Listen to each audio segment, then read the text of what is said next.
अब नई नई टेक्नोलॉजी आई है, एग्रीकल्चर में आई है। मैं किसान हूं, मैं सब प्रयोग कर चुका हूं और अब प्रयोग के आधार पर आपको कह रहा हूं कि इस देश के गांवों का उद्धार करना है, गांव के गरीब मजदूर और किसान का उद्धार करना है। ये सहकार क्षेत्र की प्राथमिकता रखो। ये हो सकता है, ये कठिन है पर असंभव नहीं है। हमारा किसान केवल अन्नदाता नहीं है, अब हमारा किसान ऊर्जादाता हो गया है। हम बिजली तैयार कर रहे हैं। हमारा किसान अब केवल ऊर्जादाता नहीं है तो ईंधन दाता है। आपको पता होगा, मैं तो बिल्कुल पेट्रोल, डीजल और फॉसिल फ्यूल के खिलाफ प्रचार करते रहता हूं। हमारे देश में जो शुगर मिल में जो मोलाइसिस निकलता है, शीरा, उससे इथेनॉल बनता है। अब शुगर केन जूस से इथेनॉल बनता है, मक्के से इथेनॉल बनता है, राइस से इथेनॉल बनता है, परली से इथेनॉल बनता है, बांबू से इथेनॉल बनता है।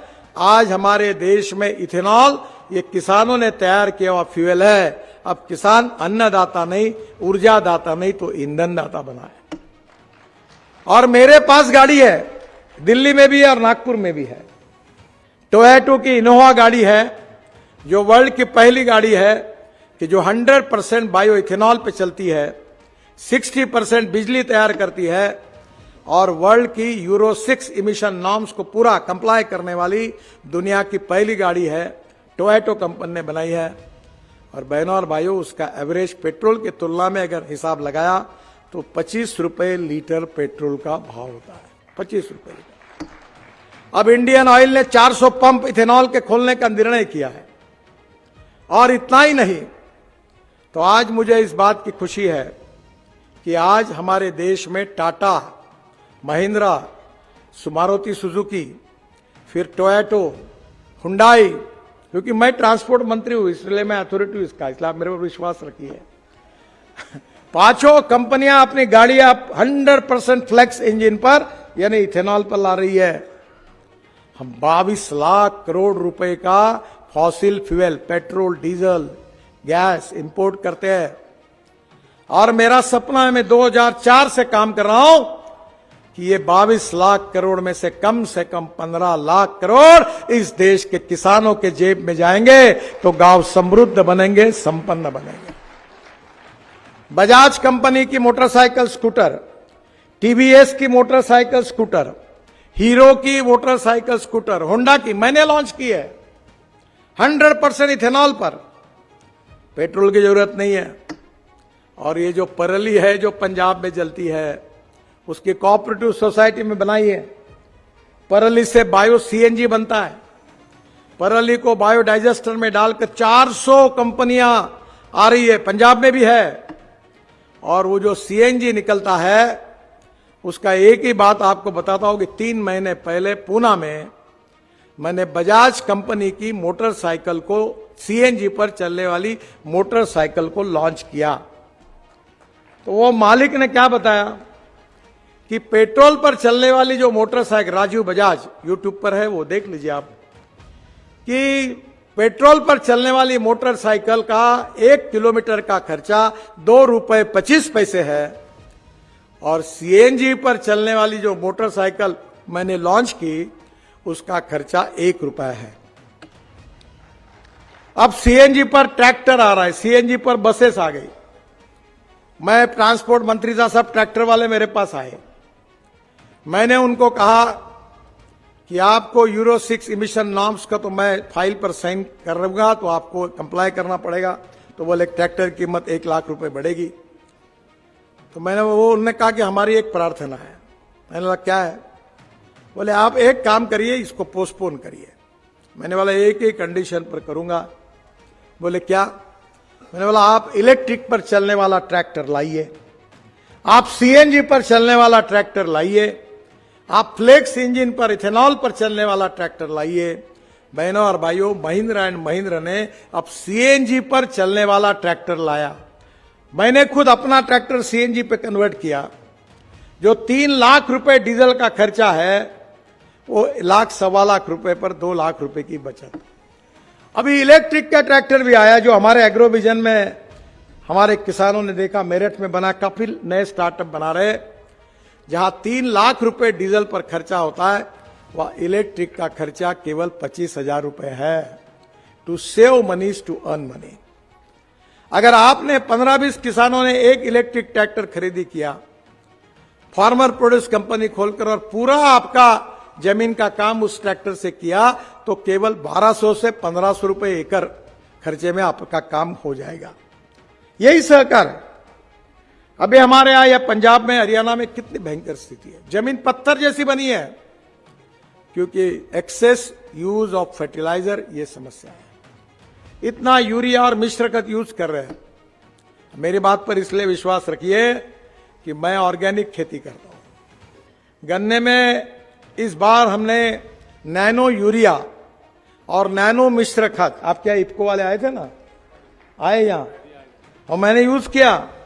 4000 एकड़ गन्ने पर ड्रोन से स्प्रेइंग किया नैनो यूरिया और नैनो मिश्र खाद का। पहले हम 1 एकड़ गन्ने में 4 बोरे यूरिया और 4 बोरे मिश्र खाद डालते थे। इस बार हमने 2 बॉटल यूरिया की, नैनो यूरिया की, और 2 बॉटल केवल मिश्र खाद की यूज की। जो नैनो यूरिया की बॉटल है इफको की, वो 250 रुपए में है, यानी 500 रुपए का यूरिया, और मिश्र खाद की बॉटल 500 रुपए की है, 2 बॉटल यानी 1000 रुपए, यानी 1500 रुपए में पर एकड़ मेरा काम हुआ, और मुझे 88 टन गन्ना पर एकड़ हुआ।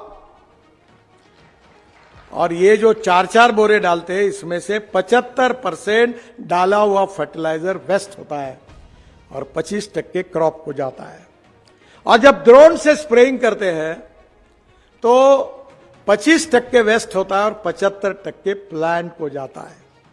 अब ड्रोन की कीमत 3 लाख रुपए है। अगर सहकार भारती इसको प्रायोरिटी देंगे और 15-15, 20-20 किसान मिलकर ड्रोन खरीदी करेंगे, इलेक्ट्रिक का ट्रैक्टर खरीदी करेंगे, सीएनजी का ट्रैक्टर खरीदी करेंगे, तो आपकी लागत मूल्य, उत्पादन खर्चा जो है वो बहुत कम हो जाएगा और उसके कारण आपका प्रॉफिट बढ़ेगा।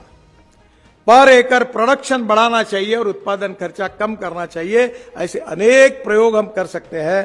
टेक्नोलॉजी को बहुत बड़ा बदल हुआ है। मैं आपको एक बात आखिरी में कहूंगा कि अपने सहकार क्षेत्र में जो किसान का क्षेत्र होगा, अब देखिए दूध का क्षेत्र, आज गुजरात में अमूल का, मदर डेयरी का कैसा नाम हुआ, कितना बड़ा काम हुआ है। 1952 में हमारी गिर जात की गाय ब्राजील गई थी, जो 52 लीटर दूध देती है। अभी सुना मैंने कि वो 60 लीटर वाली भी उनके यहाँ हो गई। देशी गाय, भारतीय गाय। और हमने उस गाय को, उसका एक गोरा हुआ था, उसका नाम था टोरेंडो, उसका सीमेंस इंडिया में लाया और 2 एकड़ के गाय को जब वो सीमेंस दिया, इंजेक्ट किया, तो गोरी हुई 12-15 लीटर की। अब उसमें नई टेक्नोलॉजी बदली, और टेक्नोलॉजी बदली कि बेटी बचाओ अभियान, वैसे गोरी बचाओ अभियान की जरूरत नहीं। अब ऐसी टेक्नोलॉजी आई है एम्ब्रियो ट्रांसफर, जिसमें 100% गोरी होगी, गोरा नहीं होगा। और ऐसे 3 सेंटर देश में खुल गए। एक सांगली में चितय डेयरी करके उन्होंने खोला। एक शरद पवार साहब हमारे पूर्व कृषि मंत्री थे, उन्होंने बारामती में खोला। और एक नागपुर में हमारे वेटरनरी यूनिवर्सिटी में मैंने पीछे लगवा कर एक खोला। और तीनों सेंटर का उद्घाटन करने का सौभाग्य मुझे मिला। अभी जो टेस्ट ट्यूब बेबी जैसा है, वैसे टेस्ट ट्यूब गोरी तैयार हो रही है। और ये जो गोरी है, हर गोरी 15 लीटर, 20 लीटर, 25 लीटर, 30 लीटर वाली देशी गाय होंगी। साहिवाल, राठी, ये सब अपने इंडियन नस्ल है, इसी की गोरी होगी। और जो जर्सी और हुस्टन है, 3 वेत में वो भी कन्वर्ट हो जाएगी, वो भी भारतीय बन जाएगी। अब टेक्नोलॉजी आई है, दूध का महापूर आएगा। और हर किसान अगर 200 लीटर दूध उसके घर में रोज होगा, तो किसान आत्महत्या क्यों करेगा?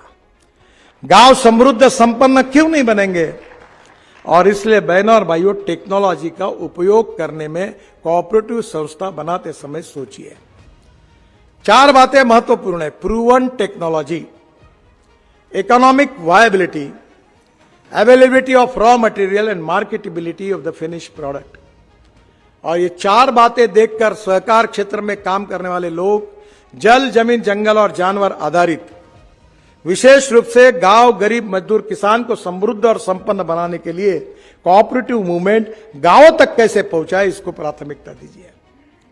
और इसके लिए टेक्नोलॉजी और नॉलेज बहुत महत्वपूर्ण है।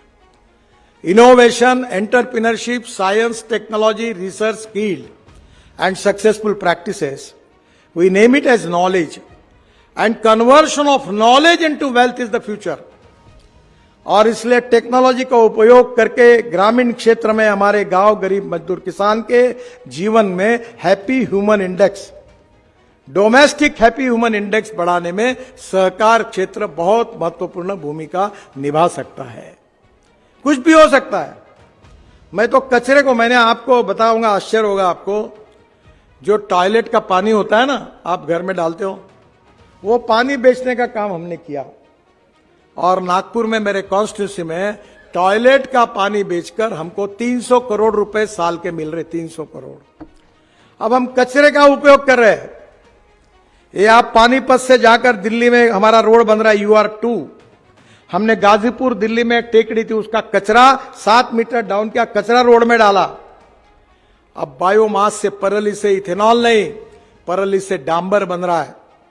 और आप पानीपत में परली से इंडियन ऑयल का प्लांट डाला हुआ है, 1 lakh litre ethanol, 150 ton bio bitumen डांबर और 88,000 टन बायो एविएशन फ्यूल यानी हवाई ईंधन बनने वाला है, बन रहा है, शुरू हो गया। और मैंने अभी नागपुर एयरपोर्ट का हमारा जब भूमि पूजन हुआ तो मैंने कहा कि 2 साल के बाद पहला हवाई जहाज यहां से उड़ेगा तो यहां के किसानों ने तैयार किए हुए हवाई ईंधन पर उड़ेगा। ये मैं घोषणा करता हूं। मेरी कोई घोषणा खाली नहीं गई। मैं घोषणा करने वाला मंत्री नहीं हूं, जो बोलता हूं वो 100% पूरा होता है। हमें नया दृष्टिकोण स्वीकारना होगा, टेक्नोलॉजी का उपयोग करना होगा। जो गरीब आदमी है उसको केंद्र बिंदु मानकर उसके जीवन को बदलना होगा, आत्मनिर्भर भारत करना होगा, भारत को विश्व गुरु बनाना होगा, इस देश को सुखी समृद्ध संपन्न बनाना होगा और इस देश के गांवों के लोगों का कल्याण करके केवल स्मार्ट शहर नहीं, स्मार्ट विलेज निर्माण करने का काम करना होगा। ये सहकार भारती कर सकती है, ये आप कर सकते हैं।